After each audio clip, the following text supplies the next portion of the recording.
guest is featured in this month's Playboy magazine, the February issue. She has been tied up in movies by Marlon Brando. In another movie, she was nearly bitten by Christopher Lee. She is very pleased now that she has gone from playing the victim to playing the predator as Sable Scott Colby, the sardonic bitch on the Colbys. Will you please welcome Puff Puff, Stephanie Beacham.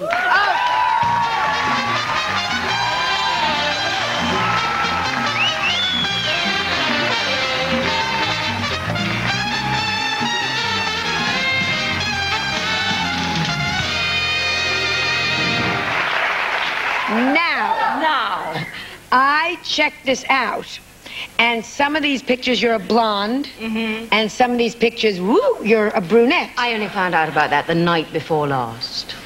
What are you really? You can check it out. Well, you can't check it out. You know what I'm saying. You know, your hand's in the way in one picture, and the little dog's in the way in the other picture, and the leaf is in the way in the other picture. I tried to check. Mousy brown. But can you imagine the shock when nobody told me? They could have told me. You didn't know you were in here? I had no idea till the night before last. You just took these pictures for fun with a friend? 1972. 1972? Oh, excuse me. All right. I didn't know I was going to have daughters when I was 22 years old. Can you imagine? I found out the night before last. And I told my children, I said, darlings, I think that I'm in next month's Playboy. They said, Mommy, grow so. Well, you look great. And I showed them the photos, and Phoebe said, that's my oldest, she said, it's fine, Mummy, it's all right, don't worry about it, and you won't get told off about it. But yesterday, as I went to work, I said, bye-bye, darlings, and I got over the left shoulder, still buttering the toast. Bye, Grody. But you look very young now. That's why I thought these were recent photographs. Thank you. Now, let me ask you, which ear can't you hear out of so we don't? Now, oh, so this is a good side. Good. All right. Oh, now, people ever think you're not hearing? She can't hear anything you say about her. Tap me. She's deaf in this ear, right? Yes. Yeah. So what happens when you're playing a big scene and they're on that side of you? I tend to try and turn it around. And have you ever had somebody that just wouldn't cooperate? Well, the truth is I know their lines. I mean, I've learned their lines, too, so... So it doesn't bother you? It's real life that it's worse in. Yeah, because you have to say that I'm deaf, right?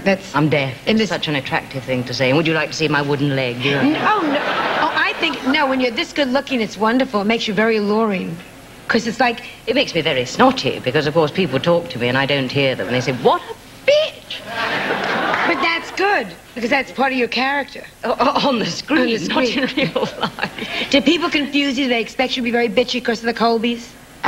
Here, perhaps, yes, because that's all you've really seen of my work. But in England, I think people know that I played goodies and I played baddies. And you've played in horror films. Oh, yes. Yes. You played with Christopher Lee. Oh, yes. He nearly got me in the neck. But Daddy Cushing, Peter Cushing, saved me at the last minute. But they told me that you had taped up your boobs. All the sound people couldn't understand what was going wrong.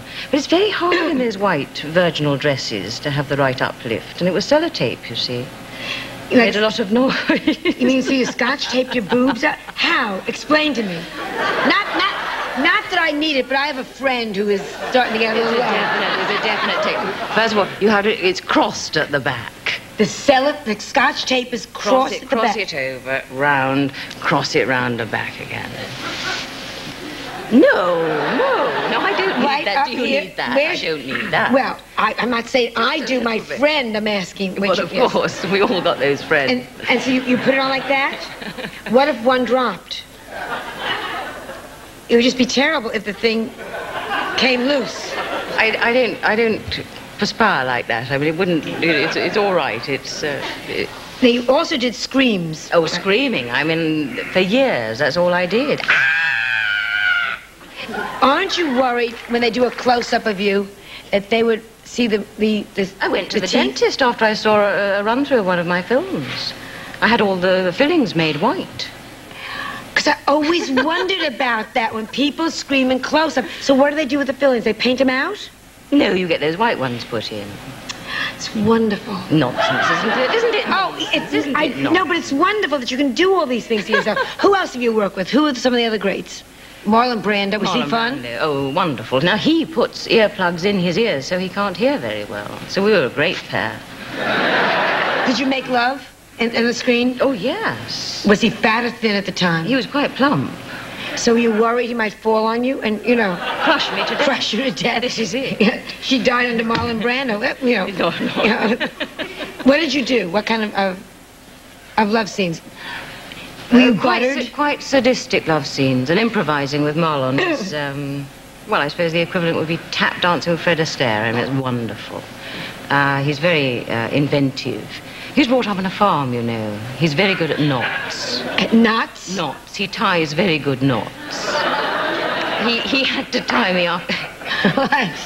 From Playboy to bondage. I'm really shocked. Go ahead. I'm just curious. What kind of knots? Well, knots that the prop boys couldn't undo. I mean, Marlon had to be brought back from lunch one day to undo these knots. I mean, there I was. Be great if you're on a diet. What about now?